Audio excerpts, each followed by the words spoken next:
الحمد لله رب العالمين، وصلى الله على المبعوث رحمة للعالمين سيدنا محمد وعلى آله وصحبه أجمعين. قال مسلمانا أمسر آياتك بسكن آياتي خذ تعالى أم ببسم بدلي خواه نبقه خواه. قال مسلمانا كاخذ تعالى في مثالج مرتيني أم هناك جي راكن كلامي خذ تعالى شو مرض بيجي خذ تعالى بقرآن عظيم أم ببسم إن شاء الله. بسم الله الرحمن الرحيم. لو أنزلنا هذا القرآن على جبل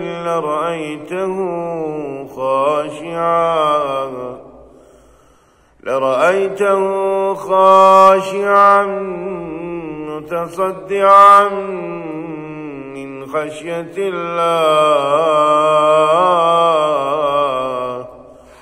وتلك الأمثال نضربها للناس لعلهم يتفكرون.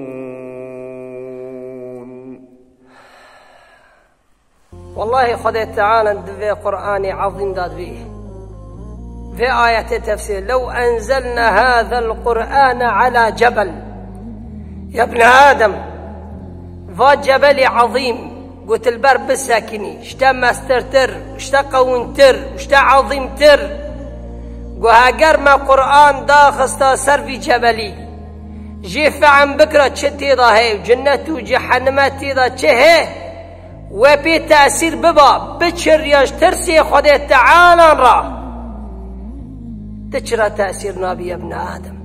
تفقص آية تبيسي، تفقص وعد ووعيد وجنة وجحنم تبيسي، تزا تعاصد بددي خذ تعالى دار كفي خذ تعالى بفاع جبل عظيم في قدرته وفي عظمته كشكشتا ماسترتر وقوينتر وهاجر ما قرآن بفعم كرم بدا وعو بتأثير ببا. وقصى قلبي ملة قرشبي، وقصى قلبي إنسانا تأثير نابه، وقصى أمدرا خذ تعالى كاتنا قال لي مسلمان. حديث بيغمبر عليه الصلاة والسلام دويجي اللهم نعوذ بك من قلب لا يخشع. يا ربي أودلي قد تأثير نابه بقرآنه بوعزك بمجويد لي نكي بك أودلي قد كلامي خذ تعالى بتأثير دبي وبرفع خذ تعالى داري قال لي مسلمان.